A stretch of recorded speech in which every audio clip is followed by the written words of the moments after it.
My sister kindly offered us the opportunity to live at her place without having to worry about rent or utilities.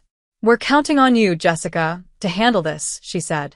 "I'm employed in the finance sector and my husband, let's call him Michael, repairs cars. We currently reside in the house where I was raised, which is no longer occupied by my parents, but instead functions as a family-run business, previously managed by my father." My sister, who was groomed to succeed my dad, pursued economics in college. She further honed her skills by studying business management at Oxford University abroad. After returning to the USA, she collaborated with our father for some time. Eventually, when our parents decided to retire to Snowmass Village for a tranquil life amidst nature, my sister took the reins of the family business. Subsequently, the family home was passed down to me. My husband and I moved in, appreciating its excellent location, a mere 8-minute walk from the train station and conveniently close to public transport, making access to shops, hospitals, and schools effortless. It's reassuring to know that everything we need is within reach as our children grow up and start their own lives. We were excited about expanding our family and enjoying our life here, but unexpected challenges arose soon after moving in. My mother-in-law frequently visits, driven by curiosity about my parents' business and its worth. Her inquiries often tread into uncomfortable territory, like asking, "Hey, Jessica, what's the deal with your parents' money? How much will you inherit?" I find these questions distasteful and try to deflect them with a laugh, saying, "I'm not sure. I haven't given it much thought. I already own the house, so there might not be much else." Despite my attempts to lighten the mood, she persists, ominously hinting, "They're getting older. You never know what might happen." My mother-in-law seemed overly focused on my parents' financial status, almost as if she were counting on inheriting their wealth herself. Even though I was aware of what I might inherit, I chose to keep it to myself, not wanting to divulge any details to her, or even my husband, who is quite close to her. However, one surprising holiday morning at about 7 a.m., our day took an unexpected turn. The doorbell rang, and when I opened the door, a group of movers greeted me. To my shock, my mother-in-law and my brother-in-law's family had decided to move in without any prior notice. They entered our home with broad smiles, announcing cheerfully that they were moving in. Their too bright enthusiasm sent shivers down my spine. Turning to my husband for some sort of explanation, he simply shrugged and dismissively said, "What's the big deal? Mom and the others can stay here. We got plenty of space." He seemed unfazed by the sudden intrusion. I was still reeling from the surprise of this new living arrangement when my sister-in-law casually dropped a bombshell. She claimed my sister had invited them and they wouldn't need to worry about rent or bills. At that point, my brother-in-law started picking out rooms as if he were at a hotel, instructing Michael to move our things into the hallway to make space. The situation rapidly became overwhelming. It felt as though they were claiming my house as their own, taking over rooms without hesitation. My mother-in-law and sister-in-law's family had been pushing boundaries for quite some time, with my sister-in-law even going through my personal belongings without permission. It seemed they might even try to claim my room next. I'd reached my breaking point. This is my home, and their behavior is as if they have ownership over it. I'm usually calm and collected, but watching these people treat my family home, left to me by my parents, as if it were their property, was too much. That's why I finally raised my voice, firmly telling them it was time for everyone to leave. The invasion of my personal space and the blatant disrespect for my sanctuary pushed me to act out of character and demand they respect my home. But then something totally unexpected happened. "How dare you speak to us like that? You're the one who needs to leave." With those words still hanging in the air, I felt a sharp sting on my cheek. Had I really just been slapped? It took a moment for the reality to sink in, and I stood there, stunned, feeling the throbbing pain. At that moment, something inside me snapped. I couldn't tolerate living with people who showed such blatant disrespect. This house was mine, and I wouldn't let anyone treat it like it was their personal playground. I quickly decided to leave, packing my things and preparing to inform my family about what had transpired. Needing some space and a fresh start, I rented an apartment farther from work, even though it meant a longer commute. When I called my parents to explain the situation, I could hear the anger in their voices, especially my dad's. He had always been a pillar of support, both as a CEO and as a father. Although I didn't want to involve my soon-to-retire parents in this turmoil, I felt I had no other choice. My right to my inherited home was being challenged, and I needed to take a stand. While settling into the monthly apartment, I was certain that my husband and his family were making themselves comfortable back at my house. Driven by advice from my sister and father, I decided to take decisive action. A few days later, during a work break, I checked my phone to find it flooded with missed calls and messages from my husband. His response to the latest developments was clear. I had made arrangements to have the water and electricity cut off at the house. Since everything there depended on electricity, this move was sure to get their attention and underscore the seriousness of the situation. I was determined to reclaim what was rightfully mine and remind everyone that there were consequences to their actions. We hadn't gotten around to installing solar panels yet, and without electricity, dealing with the heat must have been quite a struggle. My husband's repeated calls were likely about this very predicament. As I was contemplating ignoring another call, he rang again, timing it right during my break. "Hey, what's happening? There's no electricity, and the water's not running. Did you turn off the utilities?" His voice was tinged with panic.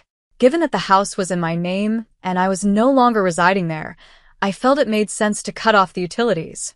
Why should I foot the bill for a house I wasn't living in? So, yes, I had them shut off, but my husband was furious, demanding that I restore the services immediately. However, just because he wanted the utilities back didn't mean I would comply. If they wanted utilities, they should manage that with their finances, especially since they often reminded me that it was my house, implying that I should bear the costs.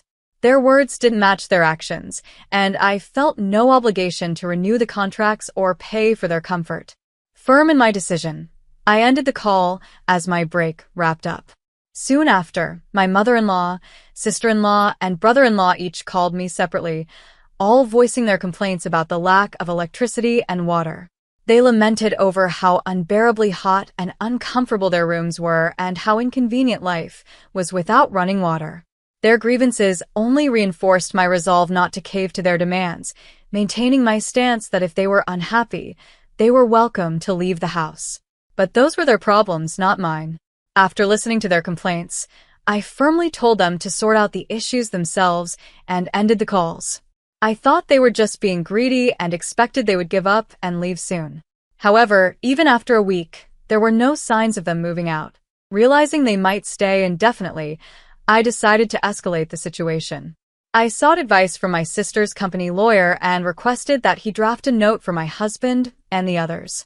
The notice accused them of trespassing. They had entered my property without permission, effectively forcing me out, and now occupied it as if it were their own. I warned all four of them that I was considering legal action. The notion of receiving a lawyer's letter took Michael aback, clearly unprepared for such a firm response from me. He approached me, hoping to negotiate a compromise. I understood that their reputation was important to them and that the threat of a lawsuit would be daunting. They wanted to avoid legal issues, but also didn't want to abandon their comfortable setup, likely hoping to persuade me to let them stay. I could see right through Michael's intentions, but despite this, I refused to entertain their pleas. My refusal pushed Michael to the edge. In the heat of a workday, he lost his temper and shouted at me over the phone, demanding that I retract the lawyer's notice and back down. His outburst, however, did not sway me. In fact, it only served to irritate me further. I thought to myself, who do you think you are, taking over someone else's house? No matter how loudly he protested, my mind was made up. If they insisted on squatting there, I was ready to take legal action. Think carefully before you act, I warned him. But despite his continued yelling, I paid him no attention and hung up the phone. Engaging further seemed like a waste of time. After discussing the possibility of divorce with my lawyer, I returned home to find missed calls from my mother-in-law and sister-in-law. I suspected they wanted to talk about settling the dispute, but I was done with confrontations and decided to block their numbers to stop the calls. This act of drawing clear boundaries seemed to underscore the seriousness of the situation for Michael's family. Unable to face the looming legal actions, they eventually packed up and left the house. With the involvement of the lawyer, my divorce proceedings moved forward smoothly. I hired a cleaning service to rejuvenate the house, and once they were done, I was finally able to enjoy the comfort of being back in my freshly tidied home. Living apart from Michael's family in a rented apartment was manageable, but nothing compared to the serenity of being in my own space. Even though the house showed signs of wear, I was planning renovations soon. My dad recommended a reliable contractor for the job. Being on my own felt surprisingly liberating. I could lounge on the couch without being judged and eat whatever I wanted without criticism. Just as I was settling into this newfound independence, I received a call from a number I didn't recognize. At first, I ignored it, thinking it might be the contractor, but the persistent ringing eventually compelled me to answer.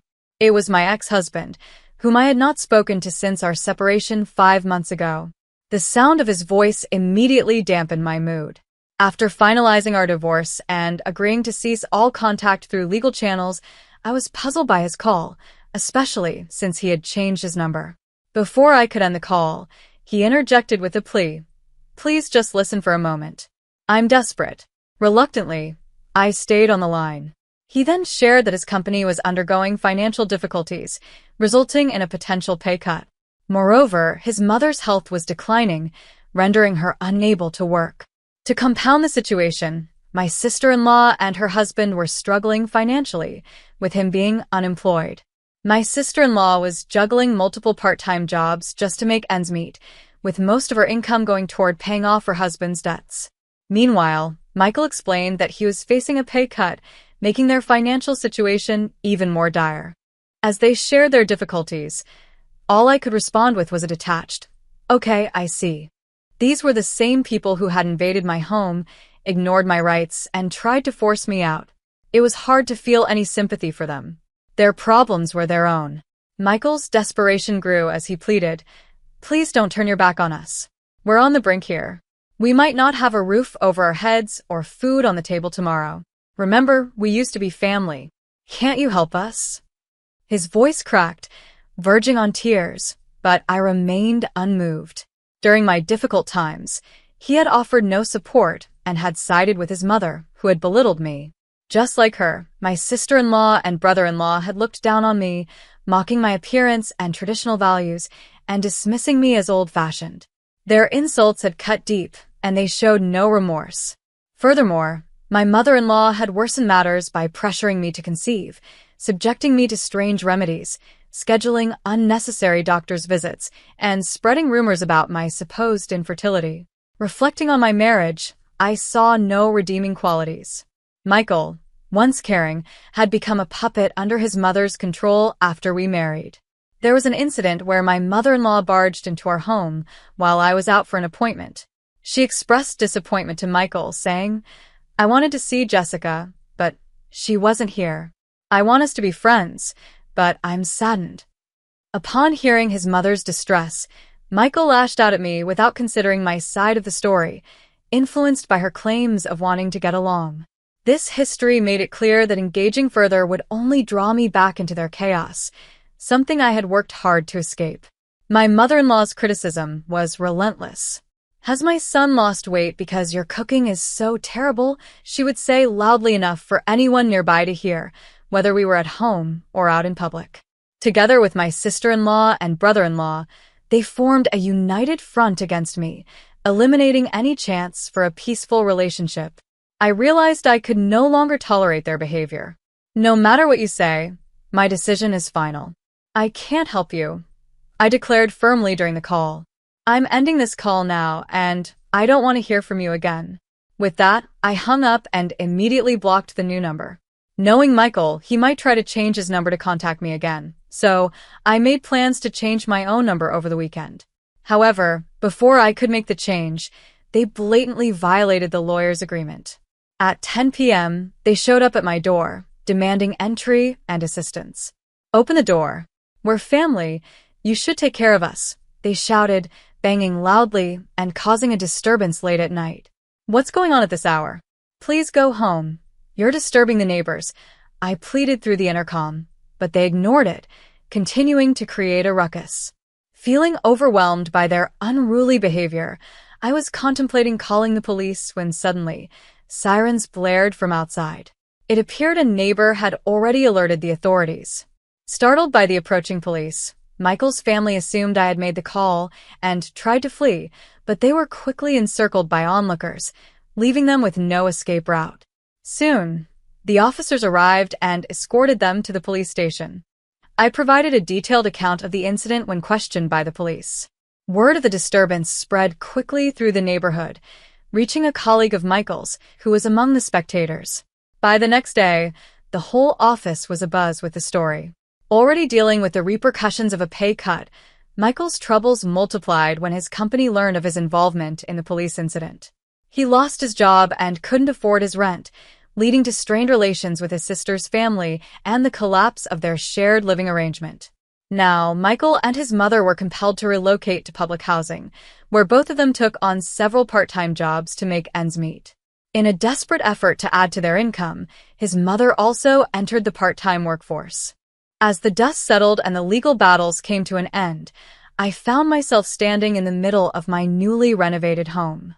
The house, once a battleground of tension and invasion, now felt like a sanctuary. The walls were freshly painted, the floors polished, and every room carried a new sense of calm. But beyond the physical changes, there was something deeper, an emotional transformation. I had taken control not just of my home, but of my life. The first few weeks alone were strange. The quiet, though peaceful, felt eerie at times. I had spent so long fighting, defending my space, that I had almost forgotten what it felt like to simply live without the weight of someone else's expectations. I spent my days organizing the house, getting it back in order, and planning for the future. One evening, while sitting on the porch, I received a letter. It was from Michael. Not another plea or demand, but a genuine apology. He acknowledged his failure to stand by me and admitted that he had allowed his family to control him. He expressed regret for losing me and said he was struggling to rebuild his life. For the first time in months, I allowed myself to feel compassion. Not for Michael as a husband, but for him as a person who had been trapped in a cycle of control and manipulation. I wasn't angry anymore, but I had no desire to return to the past. I had moved on. I wrote back a short reply. I forgive you, but I need to move forward with my life. I hope you find peace. I mailed the letter the next morning, feeling a sense of closure I didn't know I needed. Months passed, and the house began to feel like home again. I returned to work with a clearer head and a newfound sense of purpose. My colleagues, who had once gossiped about the drama, now looked at me with respect. I had weathered the storm and emerged stronger, and people could see that. My sister visited often, bringing her support and encouragement, reminding me that family, when healthy, could be a source of love and strength. One day, I received a call from the contractor my dad had recommended. He wanted to discuss some final renovations I had planned. As we walked through the house together, I realized how symbolic this process was. The renovation of the house mirrored the rebuilding of my life, one step at a time, tearing down the old and building something new, something stronger. Once we finish these last few touches, it'll be perfect, the contractor said, and I smiled. It wasn't just the house that was being perfected, it was me. I began reconnecting with old friends, hosting dinners at my home, and for the first time in years, I felt free. I was no longer defined by a toxic relationship or the expectations of others. I was my own person, living life on my terms. One evening, as I was reflecting on everything that had happened, I got an unexpected call from my father. He had heard about Michael's struggles and wanted to check in on me. "How are you feeling about everything now?" he asked. "Honestly, Dad, I feel liberated. It's strange, but losing everything I thought I needed helped me find myself," I said, feeling the truth of my words. I didn't miss the chaos, the conflict, or the pressure. I had found peace in simplicity, in solitude, and in self-reliance. "Good. That's what I always wanted for you. To be happy no matter what," he replied. It was in that moment that I realized something important. I had been fighting for more than just a house. I had been fighting for my sense of self-worth, my right to live freely and authentically. And I had won. A year later, the renovations were complete, and I had settled into my new life. I had taken up hobbies I had long forgotten, painting, gardening, even learning to cook new dishes without fear of judgment.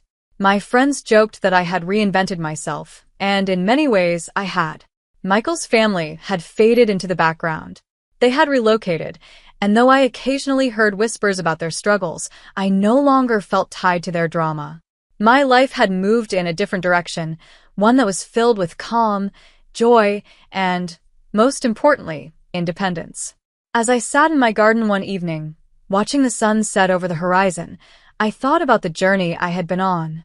What had started as a battle for control of my home had evolved into something much bigger, a fight for my identity, my future, and my happiness. And for the first time in a long time, I felt like I was exactly where I was meant to be. The house, now complete, stood as a testament to my strength. It wasn't just a house, it was my home, my sanctuary, my fresh start. And as I looked out at the world beyond, I knew that whatever came next, I was ready.